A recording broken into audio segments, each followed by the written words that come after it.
Hi all, അസ്സലാമലൈക്കും. Welcome back to Silna's kitchen. ഇന്നത്തെ recipe മുട്ട കൊണ്ട് വളരെ ടേസ്റ്റി ആയിട്ടുള്ള ഒരു അടിപൊളി ഈവനിങ് സ്നാക്സിൻ്റെ റെസിപ്പിയാണ്.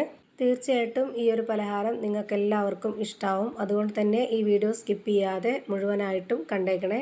അപ്പോൾ നമ്മുടെ ഈ ഒരു റെസിപ്പിയിലോട്ട് കിടക്കുന്നതിന് മുമ്പായി തന്നെ സിൽനാസ് കിച്ചൺ ചാനൽ ആദ്യമായിട്ട് കാണുന്നവരാണെങ്കിൽ പ്ലീസ് ഒന്ന് സബ്സ്ക്രൈബ് ചെയ്തേക്കണേ. ഒപ്പം തന്നെ ഈ വീഡിയോസ് നിങ്ങൾക്ക് ഇഷ്ടപ്പെടുകയാണെങ്കിൽ ഒരു ലൈക്ക് ചെയ്യാനും മറക്കരുത്. ഇനി നമുക്ക് റെസിപ്പിയിലോട്ട് കിടക്കാം. അപ്പോൾ ആദ്യം തന്നെ ഈ ഒരു പലഹാരം തയ്യാറാക്കുന്നതിന് വേണ്ടിയിട്ട് 250 ml കപ്പിൻ്റെ അളവിൽ 2 കപ്പ് നിറയെ മൈദപ്പൊടി ഈ ഒരു പാത്രത്തിലേക്ക് ഇട്ട് കൊടുക്കുന്നുണ്ട്. മൈദപ്പൊടിയിൽ മാത്രമല്ല, ഇതേപോലെ തന്നെ നമുക്ക് ഗോതമ്പ് പൊടിയിലും തയ്യാറാക്കി എടുക്കാവുന്നതാണ്. ഇനിയിപ്പോൾ ഞാനിതുപോലെ വലിയൊരു കയ്യിലെടുത്തിട്ടുണ്ട്. അതിലേക്ക് കുറച്ച് വെള്ളം ഒഴിച്ചു കൊടുത്തിട്ടുണ്ട്. ആ ഒരു വെള്ളത്തിലേക്ക് ഇനി കുറച്ച് സോഡാപ്പൊടി ഇട്ട് കൊടുക്കാം. ഒരു നുള്ള് സോഡാപ്പൊടിയും ആവശ്യത്തിനുള്ള ഉപ്പും ആ ഒരു വെള്ളത്തിലേക്ക് ഇട്ട് കൊടുത്ത ശേഷം നല്ലപോലെ വിരൽ വെച്ചിട്ടൊന്ന് നന്നായിട്ട് അലിയിപ്പിച്ചെടുക്കാം. നമ്മളിതുപോലെ മാവിൽ നേരിട്ട് അങ്ങ് പൊടി ഇട്ട് കൊടുക്കാതെ വെള്ളത്തിൽ അലിയിച്ചതിന് ശേഷം സോഡാപ്പൊടി ഇട്ട് കൊടുക്കുകയാണെന്നുണ്ടെങ്കിൽ അതിൻ്റെ എല്ലാ ഭാഗത്തേക്കും നല്ല രീതിയിൽ ഒരുപോലെ ആ ഒരു സോഡാപ്പൊടി എത്തുകയും നന്നായിട്ട് മാവ് സോഫ്റ്റായി കിട്ടുകയും ചെയ്യും. അതിന് വേണ്ടിയിട്ടാണ് ഇതുപോലെ ചെയ്തിട്ടുള്ളത്. ഇനി ഇതിലേക്ക് ഇതുപോലെ അലിയിച്ച് കൊടുക്കാതെ തന്നെ നേരിട്ട് ഇതുപോലെ 1 സ്പൂൺ അളവിൽ പഞ്ചസാര ഇട്ട് കൊടുക്കുന്നുണ്ട്. പഞ്ചസാര ഇട്ട് കൊടുത്തത് നമ്മുടെ പലഹാരത്തിന് നമ്മൾ റെഡിയാക്കിയിട്ട് എടുക്കുന്ന സമയത്ത് അവിടെ ഇവിടെയൊക്കെ ആയിട്ട് കുറച്ച് ചെറിയ ബ്രൗൺ കളർ കിട്ടാൻ വേണ്ടിയിട്ടാണ്. പിന്നെ അത് മാത്രമല്ല, നമ്മുടെ ഈ ഒരു പലഹാരം ചെറിയൊരു മധുരവും ഉപ്പും ഒക്കെ ഉണ്ടാകുമ്പോഴാണ് കൂടുതൽ നല്ല ടേസ്റ്റ് ആയിട്ട് കിട്ടുന്നത്. ഇനി ഈ മാവ് നമ്മൾ ചപ്പാത്തിയൊക്കെ കുഴച്ചെടുക്കുന്ന പോലെ നന്നായിട്ടൊന്ന് കുഴച്ചെടുക്കുകയാണ് വേണ്ടത്. അതിനായിട്ട് ഞാൻ ഇതിലേക്ക് കുറച്ച് വെള്ളം ഒഴിച്ചു കൊടുത്തിട്ടുണ്ട്. 250 ml കപ്പിൻ്റെ അളവിൽ 1/2 കപ്പ് വെള്ളമാണ് ആദ്യം ഇതിലേക്ക് ഒഴിച്ചു കൊടുത്തത്. ആദ്യം തന്നെ മുഴുവനായിട്ട് ഒഴിച്ചു കൊടുക്കണ്ട, ഘട്ടം ഘട്ടമായിട്ട് ഒഴിച്ചു കൊടുത്തിട്ട് നന്നായിട്ട് കുഴച്ചിട്ടെടുക്കാം. അല്ലാന്നുണ്ടെങ്കിൽ പരുവം തെറ്റിപ്പോവും. ഇപ്പോൾ ഇതിൻ്റെ വെള്ളം കറക്റ്റ് ആയിട്ടുണ്ട്. ഇനി ഇത് നല്ലപോലെ കുഴച്ചിട്ടെടുക്കാനായിട്ട് കുറച്ച് ഓയിലോ എണ്ണയോ ഒന്ന് ഒഴിച്ചു കൊടുത്തതിന് ശേഷം വീണ്ടും നല്ലപോലെ ഒന്ന് കുഴച്ചിട്ടെടുക്കാം. അപ്പോൾ 250 ml കപ്പിൻ്റെ അളവിൽ 2 കപ്പ് മൈദപ്പൊടിക്ക് വേണ്ടിയിട്ട് ഇവിടെ ആ ഒരു കപ്പിൽ തന്നെ 250 ml കപ്പിൻ്റെ അളവിന് 1/4 കപ്പ് വെള്ളമാണ് വേണ്ടി വന്നിട്ടുള്ളത്. ഇത് കുഴച്ചുകൊണ്ടിരിക്കുമ്പോൾ തന്നെ നമ്മുടെ കയ്യിൽ ഒട്ടുന്നുണ്ട് എന്ന് തോന്നുമ്പോൾ വീണ്ടും നമുക്കിതിലേക്ക് കുറച്ചുകൂടി ഓയിൽ ഒഴിച്ചു കൊടുക്കാം. അങ്ങനെ ഞാനിപ്പോൾ നന്നായിട്ട് കുഴച്ചെടുത്തിട്ടുണ്ട്. ഇനി ഒരു 10 മിനിറ്റ് ഈ മാവൊന്ന് റെസ്റ്റ് ചെയ്യാനായിട്ട് മാറ്റി വെച്ചിരിക്കാം. ആ ഒരു സമയം കൊണ്ട് ഇതിലേക്ക് വേണ്ടുന്ന കൂട്ട് തയ്യാറാക്കാം.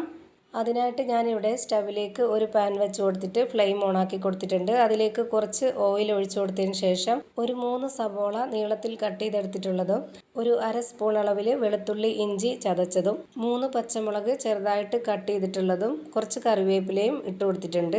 ഈ സവോള ഇനി വെന്താൽ മാത്രം മതി. നല്ലപോലെ വാട്ടി കുഴച്ചെടുക്കുന്ന രീതിയിലാക്കുന്നില്ല. കുറച്ചൊന്ന് കടിക്കാൻ കിട്ടുന്ന രീതിയിലാണ് ഇത് തയ്യാറാക്കിയെടുക്കുന്നത്. അതുകൊണ്ട് തന്നെ ഇത് സവോള മാത്രം എണ്ണയിലിട്ട് വഴറ്റിയെടുക്കാതെ ഞാൻ ആദ്യമേ തന്നെ ഇതിലേക്ക് മസാലപ്പൊടികളും കൂടി ചേർത്ത് കൊടുക്കുകയാണ്. ഞാൻ ഇതിലേക്ക് ഇട്ട് കൊടുത്തിട്ടുള്ളത് 1 സ്പൂൺ അളവിൽ മുളക് പൊടിയും 1/4 സ്പൂൺ അളവിൽ പെരിഞ്ജീരകപ്പൊടിയും 1/4 സ്പൂൺ അളവിൽ ഗരം മസാലപ്പൊടിയും മഞ്ഞൾപ്പൊടിയും ആവശ്യത്തിനുള്ള ഉപ്പും കൂടെ ഇട്ട് കൊടുത്തിട്ട് നന്നായിട്ട് ഇളക്കി കൊടുക്കാം.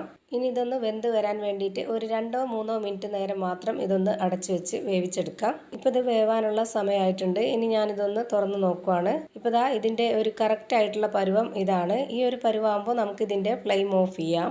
ഇനി ഇത് മാറ്റി വയ്ക്കുന്നുണ്ട്. അടുത്തതായി നമ്മൾ നേരത്തെ റെഡിയാക്കി വെച്ചിട്ടുള്ള ആ ഒരു മാവ് നോക്കാം. 10 മിനിറ്റിന് ശേഷമാണ് ഞാൻ ഈ ഒരു മാവ് എടുത്ത് നോക്കുന്നത്. ഇപ്പോൾ നല്ല പോലെ സോഫ്റ്റായിട്ട് കിട്ടിയിട്ടുണ്ട്. മാവ് നേരത്തെ തന്നെ നല്ല പോലെ സോഫ്റ്റായിട്ട് കുഴച്ചത് കൊണ്ടാണ് ഇതൊരു 10 മിനിറ്റ് റെസ്റ്റ് ചെയ്യാനായിട്ട് വെച്ചപ്പോഴേക്കും വീണ്ടും നന്നായിട്ട് സോഫ്റ്റായിട്ട് കിട്ടിയിട്ടുള്ളത്. ഇനി ഈ മാവ് ഒന്ന് കട്ട് ചെയ്തിട്ട് എടുക്കണം. അതിനായിട്ട് ഞാനിവിടെ ഒരു ബോർഡിലേക്ക് കുറച്ച് പൊടി ഇട്ട് കൊടുത്തിട്ടുണ്ട്. ഈ ബോർഡിൽ മാവ് ഒട്ടിപ്പിടിക്കാതിരിക്കാനാണ് ഇതുപോലെ പൊടി ഇട്ട് കൊടുത്തിട്ട് ഈ മാവ് വെച്ച് കൊടുത്തിട്ടുള്ളത്. ഇനി ഇത് 6 പീസായിട്ടൊന്ന് കട്ട് ചെയ്തിട്ട് എടുക്കുന്നുണ്ട്. എത്ര പീസായാലും ഏത് ഷേപ്പിലായാലും കുഴപ്പമൊന്നുമില്ല. ഇതിനങ്ങനെ പ്രത്യേകിച്ച് കറക്റ്റ് ഷേപ്പൊന്നുമില്ല.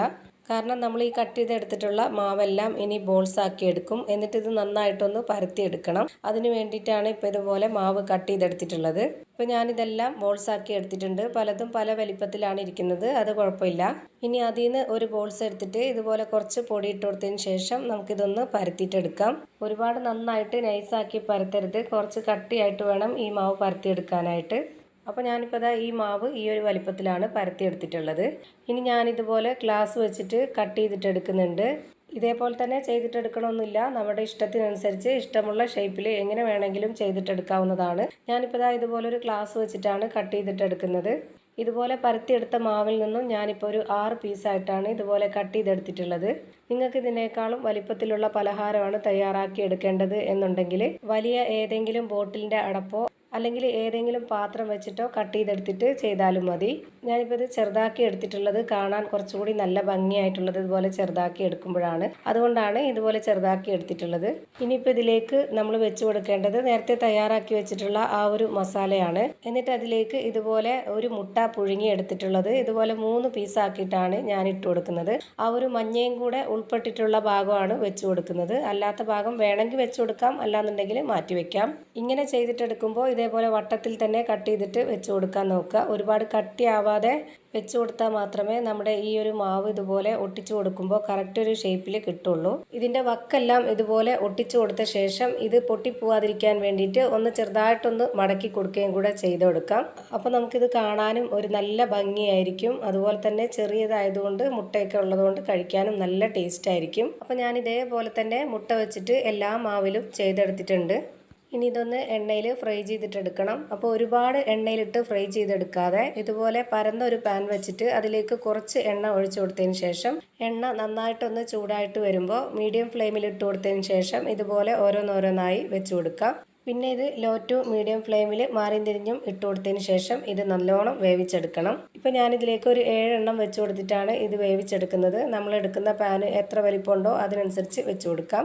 ഇനി ഇതൊന്ന് വെന്ത് വരുന്നവരെ വെയിറ്റ് ചെയ്യാം. ഇപ്പോൾ ഇതിൻ്റെ ഒരു സൈഡ് വെന്ത് കിട്ടിയിട്ടുണ്ട്. ഇനി നമുക്കിതൊന്ന് തിരിച്ചിട്ട് കൊടുക്കാം. ഇതുപോലെ എല്ലാം തിരിച്ചിട്ട് കൊടുത്ത ശേഷം 2 മിനിറ്റ് ഒന്ന് വേവാൻ വേണ്ടിയിട്ട് വെയിറ്റ് ചെയ്യാം. എന്നിട്ട് ഈ ഭാഗവും വെന്ത് കിട്ടിയതിന് ശേഷം ഒന്നുകൂടി ഇത് തിരിച്ചിട്ട് കൊടുക്കാം. ഇപ്പോൾ ഇത് കാണാൻ തന്നെ നല്ല ഭംഗിയാണ്, അതുപോലെ തന്നെയാണ് ഇത് കഴിക്കാനും. ഇനി ഇത് വേവിച്ചെടുക്കേണ്ട ആവശ്യമില്ല, 2 സൈഡും നന്നായിട്ട് വെന്ത് കിട്ടിയിട്ടുണ്ട്. ഇനിയിപ്പോൾ ഇതെല്ലാം നമുക്ക് ഈ ഒരു പാനിൽ നിന്നും എടുത്തു മാറ്റാം. ഇതേപോലെ തന്നെ എല്ലാ മാവിലും തയ്യാറാക്കിയത് ഞാനിപ്പോൾ ഇവിടെ ഫ്രൈ ചെയ്ത് മാറ്റി വെച്ചിട്ടുണ്ട്.